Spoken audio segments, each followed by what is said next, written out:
Channel. मैं प्रणव त्रिपाठी। इस video में आपसे कोरोना की जो महामारी है उसकी वजह से जो भारत में लॉकडाउन हुआ था, लॉकडाउन के जो कई फेजेस थे उसके बारे में बात करूंगा। मैंने अपने पिछली वीडियो में लॉकडाउन 1.0 के बारे में बात किया जो 24 मार्च से 14 अप्रैल तक भारत में लगाया गया था, और इस वीडियो में मैं लॉकडाउन 2.0 के दौरान जो इवेंट्स हुई उसके बारे में बात करूंगा।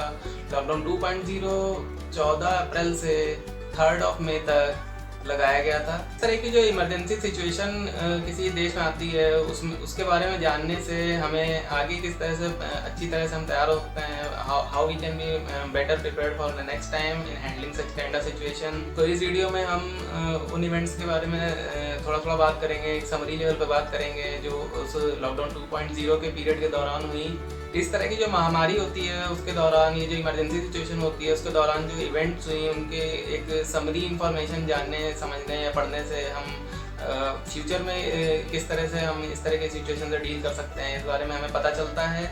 और इस समरी इवेंट्स हमारे लिए एक तरह से टॉर्च बीयर की तरह काम करती हैं, एक आगे का रास्ता हमें दिखाती हैं। इसलिए हमें इन इमरजेंसी सिचुएशन के दौरान जो चीज़ें हुई उनके बारे में जानना बहुत ज़रूरी है। तो बेसिकली इस वीडियो में हम जो गवर्नमेंट के अनाउंसमेंट हुए 14 अप्रैल से 3 मई के बीच में, तो उसके बारे में बात करेंगे। और ये पूरा लॉकडाउन 2.0 का पीरियड था, इसमें थोड़ा सा रिलैक्सेशन दिया गया लॉकडाउन 1.0 से। तो इसके बारे में बात करेंगे इधर कौन सी इवेंट्स हुई। तो व्यूअर्स की सुविधा के लिए मैंने जो इस इवेंट्स हैं इनको मैंने 6-7 सेक्शन में बांटा है। जैसे कि पहला सेक्शन होगा गवर्नमेंट ऑफ इंडिया के क्या अनाउंसमेंट थे, दूसरा होगा इकोनॉमी एंड मार्केट में क्या हुआ, तीसरा ट्रांसपोर्टेशन सेक्टर होगा, चौथा एजुकेशन, उसके बाद हम हेल्थ सेक्टर के बारे में बात करेंगे, और उसके बाद हम देखेंगे कि सोसाइटी में किस तरह के इवेंट्स हुई उस दौरान। ये सेक्शन जो है ये मैंने अपने फर्स्ट वीडियो लॉकडाउन 1.0 में भी इंक्लूड किए थे, लेकिन इस वीडियो में एक और सेक्शन में इंक्लूड करूंगा कि हमारे इन्वायरमेंट पे क्या इम्पैक्ट हुआ। इसके लिए मैंने एक स्पेशल सेक्शन रखा हुआ है इन्वायरमेंटल इम्पैक्ट, जिसके बारे में हम सबसे बाद में बात करेंगे कि लॉकडाउन के वजह से इन्वायरमेंट पे क्या इफेक्ट पड़ा। बहुत सारी चीज़ें हुई थी तो उसके बारे में थोड़ा सा बात करेंगे। पहला सेक्शन लेते हैं गवर्नमेंट ऑफ इंडिया का, जिसमें जो अनाउंसमेंट हुए उसके बारे में बात करेंगे। तो ऐसा हमें मालूम है कि सबसे पहले जो लॉकडाउन 1.0 था वो 21 दिन का था, 3 हफ्ते चला और 14 अप्रैल को वो ख़त्म होने वाला था। और लॉकडाउन 1.0 के अंत आते आते हम लोग को ये पता चला कि 11 अप्रैल को सारे चीफ मिनिस्टर्स की प्रधानमंत्री के साथ मीटिंग हुई 11 अप्रैल को, और सारे चीफ मिनिस्टर्स ने ये रिकमेंड किया कि लॉकडाउन 1.0 के बाद लॉकडाउन 2.0 भी लगना चाहिए, मतलब लॉकडाउन बढ़ना चाहिए। और फिर 11 अप्रैल को पता चला कि प्रधानमंत्री देश की आवाम को से रूबरू होंगे 10 बजे सुबह 14 अप्रैल को रूबरू हुए। और इसके बाद प्रधानमंत्री ने 14 अप्रैल को देश से रूबरू होते हुए लॉकडाउन को 3 मई तक बढ़ा दिया। फिर से प्रधानमंत्री 14 अप्रैल को जनता से रूबरू हुए तो उन्होंने जनता से अपील की कि उनके दिए हुए एक 7 पॉइंट थे, 7 बिंदु जिन पर जनता को अमल करना चाहिए, और वो 7 बिंदु कुछ इस प्रकार दिए हुए हैं। पहला बिंदु जो प्रधानमंत्री ने दिया वो ये कि बूढ़े लोगों की मदद करनी चाहिए। दूसरा था कि सबको सोशल डिस्टेंसिंग को फॉलो करना है। तीसरा था कि आरोग्य सेतु ऐप को सभी लोग डाउनलोड कर लें।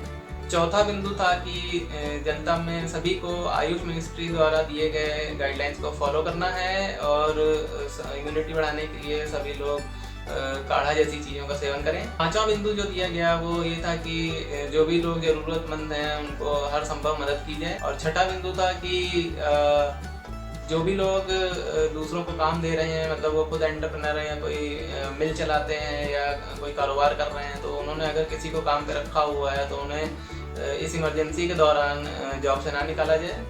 और 7वां बिंदु जिस पर प्रधानमंत्री ने हम सबसे अमल करने के लिए कहा वो ये था कि डॉक्टर, नर्स, पुलिस और सफाई कर्मचारियों की तारीफ होनी चाहिए। और हुकूमत की तरफ से यह भी घोषणा की गई कि सरकार जो है स्टैगर्ड तरीके से एक करके एक स्टेप में लॉकडाउन को खोलने का प्रयास करेगी। भारत के वजीर आजम ने यह भी कहा कि 20 अप्रैल के बाद से जहाँ पे हॉट स्पॉट एक्टिविटी कम है, जहाँ पे कोरोना का कहर कम है, वहाँ पर लॉकडाउन धीरे धीरे खोला जाएगा। हुकूमत की तरफ से यह भी कहा गया कि प्रधानमंत्री, प्रेसिडेंट, वाइस प्रेसिडेंट और तमाम MP पूरे साल भर के लिए आधी सैलरी लेंगे, ताकि कोरोना की वजह से जो इकोनॉमी पे इफेक्ट हुआ है उससे थोड़ी तब्दीली की जा सके। तो यहाँ तक हुकूमत की तरफ से आवाम को जो अनुदेश मिले लॉकडाउन 2.0 के दौरान, वो मैंने आपको बताया। अब इसके बाद हम अगले सेक्शन पे आएंगे, इकोनॉमी और मार्केट में। तो जैसा कि मैंने पहले भी कहा, लॉकडाउन 1.0 में जैसा था वैसा ही लॉकडाउन 2.0 में था। कोई भी इकोनॉमिक एक्टिविटी नहीं देखी गई, रेस्टोरेंट, मॉल, पब्लिक स्पेसेस सब बंद थी। There was zero economic activity during that period and there was disturbed social life as well. तो सोशल लाइफ किस तरह से अफेक्ट हुई इकोनॉमी की वजह से, वो थोड़ा डिस्कस करेंगे। तो ऐसा हुआ कि क्योंकि शुरू में लॉकडाउन लगते ही बहुत पैनिक क्रिएट हो गया, तो सब्जियों के दाम एकदम से बढ़ गए। हालांकि एसेंशियल कमोडिटी सब चीज़ें उपलब्ध कराने का हुकूमत ने दावा किया था, लेकिन फिर भी ऐसा देखा गया कि सब्जियों के दाम आसमान छूने लगे, क्योंकि शुरू में थोड़ा होर्डिंग हुई, थोड़ा लोगों में पैनिक था कि ये खरीद लें वो खरीद लें, इसलिए सब्जियों के दाम आसमान छूने लगे। तो ये इकोनॉमी का जो सोशल लाइफ पे इम्पैक्ट था वो देखा गया। क्योंकि लॉकडाउन था तो लॉकडाउन की वजह से स्कैटर्ड ओपनिंग ऑफ शॉप्स हो रहा था। थोड़ा दुकानें खुल रही थी, फिर नहीं खुल रही थी, बंद करा दी जा रही थी। खोलने और बंद करने का एक टाइम फिक्स कर दिया था कि भाई 6 बजे तक ही खुलेंगी या 9 बजे तक ही खुलेंगी। तो इसलिए भी कुछ दामों में वृद्धि हुई थी।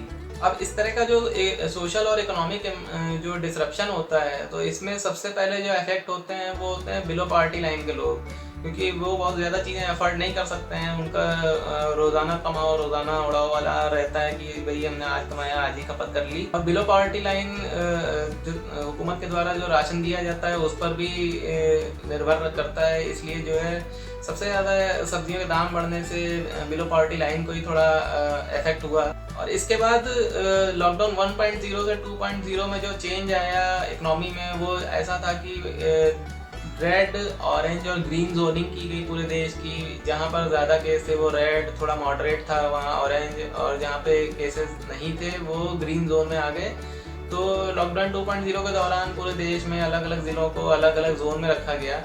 इसके बाद 25 अप्रैल के बाद से ऐसा अनाउंस किया गया कि जो नेबरहुड शॉप्स हैं, जो लोकल शॉप होती हैं घर के आसपास, वो तो खुल सकती हैं, लेकिन मॉल और रेस्टोरेंट जहाँ पे बहुत सारी भीड़ इकट्ठा एक साथ हो जाती है वो फिर भी बंद रहेंगे। तो लॉकडाउन 2.0 के दौरान ना तो मॉल खुले ना रेस्टोरेंट, लेकिन लोकल शॉप जो होती हैं उन्हें खुलने का रिलैक्सेशन दिया गया। इसके बाद ये देखा गया कि दिल्ली में जो होलसेल की सब्जी की मार्केट है, तो उसमें ऑड इवन रूल लगाया गया। भाई एक दिन एक तरफ की दुकान खुलेगी, दूसरे दिन दूसरे तरफ की दुकान खुलेगी। तो ये एक सब्जी मार्केट खोलने के लिए कोरोना, क्योंकि दिल्ली में बहुत ज़्यादा केस हो रहे थे, इसलिए वहाँ पर ये रूल लगाया गया। ये था पूरा इकोनॉमी का सेक्टर की इकोनॉमी का सोशल लाइफ पे कैसा इम्पैक्ट था। अब इसके बाद आ जाते हैं ट्रांसपोर्टेशन सेक्टर पे। तो जैसे मैंने लॉकडाउन 1.0 में भी बताया कि ट्रेन और बहुत कैंसिल हो जाने की वजह से बहुत सारे वर्किंग प्रोफेशनल और लेबर क्लास अपनी जगह पे अपने आप को फंसा पाया उसमें।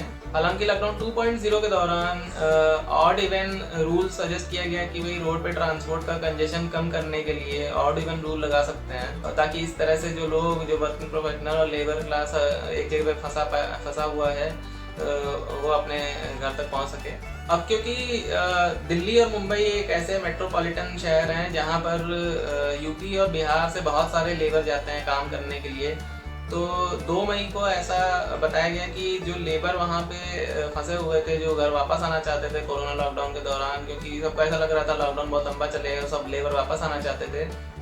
तो 2 मई को ऐसा बताया गया कि श्रमिक स्पेशल ट्रेन चलाई जाएगी, ताकि महाराष्ट्र में नासिक में जो लेबर फंसे हुए थे वो अपने घर वापस लौट सकें।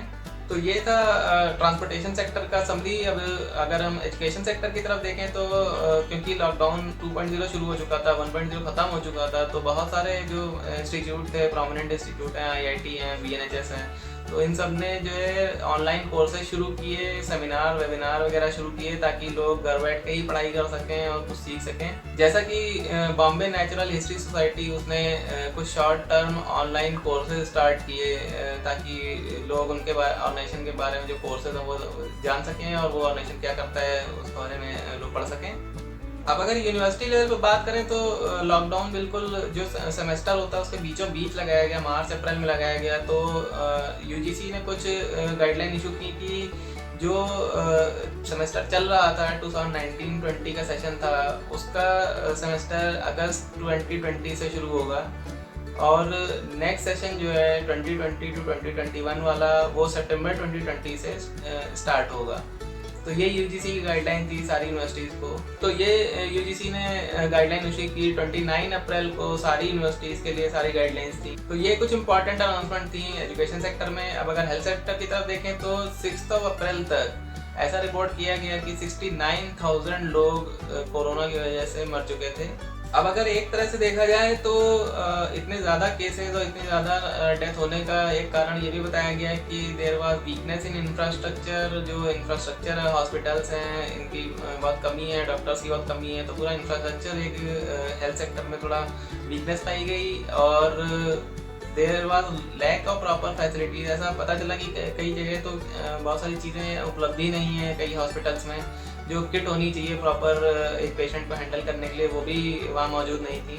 अब जो सोसाइटी सेक्टर है उसमें जो कुछ ट्रेंड वायरल होते हुए दिखे और जो कुछ इंपॉर्टेंट इवेंट लॉकडाउन 2.0 के दौरान हुई उसके बारे में बात कर लेते हैं। तो मैंने इस सेक्शन में थोड़ा डेट वाइज रिकॉर्ड किया है, तो मैं एक एक करके बता देता हूँ कि 19 अप्रैल को एक न्यूज़ वायरल हुई कि भाई 300 स्टूडेंट जो हैं वो बस के ज़रिए कोटा से यूपी लाए गए। तो क्योंकि कोरोना लॉकडाउन तो उसके बावजूद भी वो लाए गए, तो मतलब इससे क्योंकि 300 लोग एक साथ थे एक बस में तो कोरोना फैलने का डर था, लेकिन फिर भी उनको लाना जरूरी समझा गया। इसके बाद 20 अप्रैल को जो यूपी के चीफ मिनिस्टर हैं योगी आदित्यनाथ, तो उनके फादर एक्सपायर हो गए क्योंकि मतलब बुढ़ापे के चलते जो कमजोरी आ जाती है इस वजह से उनका देहांत हो गया। इसके बाद जो न्यूज़ वायरल हुई वो 23 अप्रैल से रमज़ान मुबारक की शुरुआत हुई। तो रमज़ान एक मुसलमानों में काफ़ी पवित्र त्यौहार माना जाता है, तो वो कोरोना लॉकडाउन के दौरान हुआ। इसके बाद जो खबर सोसाइटी में वायरल होती हुई दिखी, सोशल मीडिया वायरल होती दिखी, वो थी 29 अप्रैल को एक्टर इरफान खान का देहांत हो गया। वो कैंसर से जूझ रहे थे। 2 साल पहले ऐसा पता चला था, 2018 में उन्होंने बताया था कि वो कैंसर से अफेक्टेड हैं। और इसके बाद अगले ही दिन 30 अप्रैल को बॉलीवुड को दूसरा झटका लगा। ऋषि कपूर भी कैंसर की वजह से चल बसे। लास्ट चीज़ जो लॉकडाउन 2.0 के दौरान सोसाइटी में वायरल होती दिखी सोशल मीडिया पे, वो थी 2 मई को अनुष्का शर्मा का बर्थडे था, जिसकी वजह से ये न्यूज़ काफ़ी वायरल हुई। अब जो एक और चीज़ सोसाइटी सेक्टर से जुड़ी हुई है वो है chronology of active corona cases in India. तो मैंने कुछ रिकॉर्ड किया है कि क्रोनोलॉजी कैसे थी। तो 18 अप्रैल को जो एक्टिव केसेस थे भारत में वो 15,000 थे। उसके बाद 24 अप्रैल को 23,000 केसेस थे और ये बढ़ के 30 अप्रैल तक 32,000 केस हो गए भारत में। ये तो पूरे मैंने सेक्शन बता दिए कि मतलब लॉकडाउन 2.0 के दौरान जो भी 6 सेक्टर मैंने बना रखे थे, तो मैंने बता दिया कि कहाँ पे कौन कौन सी इवेंट्स हुई। लास्ट जो स्पेशल सेक्टर है इस बार मैंने लॉकडाउन 2.0 में इंक्लूड किया है कि एनवायरनमेंट पे क्या इम्पैक्ट हुआ इस तरह के लॉकडाउन से, कि जब बहुत सारे ह्यूमन बीइंग्स अपने घरों में बैठे थे तो बाहर क्या चल रहा था एनवायरनमेंट में।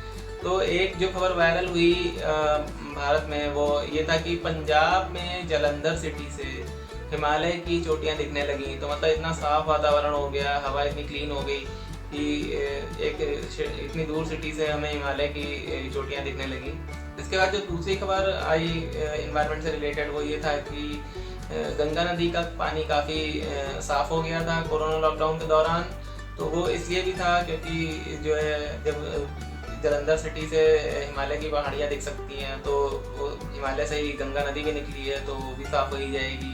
इसके अलावा क्योंकि बहुत कम ह्यूमन एक्टिविटी थी रोड पे, मतलब इंसान बहुत कम थे पब्लिक स्पेसेस पे, तो कई जगह ऐसा देखा गया अराउंड द वर्ल्ड की जो है जो एनिमल्स थे वो फॉरेस्ट से निकल के शहरों की तरफ आए। जैसे ऑस्ट्रेलिया में कंगारू शहरों में पाए गए, या भारत में भी सिवेट जो है रोड पर चलता हुआ पाया गया। तो इस तरह की न्यूज़ हम लोगों को एनवायरनमेंट में इस तरह के चेंजेस देखने को मिले कि नेचुरल लाइफ जो है काफ़ी इंक्रीज हो गई थी। ये थी पूरी समरी जो लॉकडाउन 2.0 के दौरान हुआ। कौन सी बहुत मेजर इवेंट्स थी वो मैंने पूरा यहाँ पे बता दिया, पूरा समरी कर दिया इवेंट्स को। और हमें ये भी मालूम है कि लॉकडाउन 3.0 भी लगाया गया 4 मई से 2 हफ्ते के लिए बढ़ाया। मिनिस्ट्री ऑफ होम अफेयर्स ने ये जानकारी दी थी कि 2 हफ्ते के लिए लॉकडाउन और बढ़ाया जाएगा। तो लॉकडाउन 3.0 पे भी मेरे पास इंफॉर्मेशन है, जिस पर मैं एक और वीडियो बनाऊंगा। वो इस वीडियो में नहीं रहेगा, अगला वीडियो आएगा। तो अगर इस वीडियो में दी गई जानकारी आपको अच्छी लगी तो इस वीडियो को लाइक करिए और मेरे चैनल को सब्सक्राइब करिए। और इस वीडियो के दौरान मुझे ध्यान से सुनने के लिए आप सबका धन्यवाद।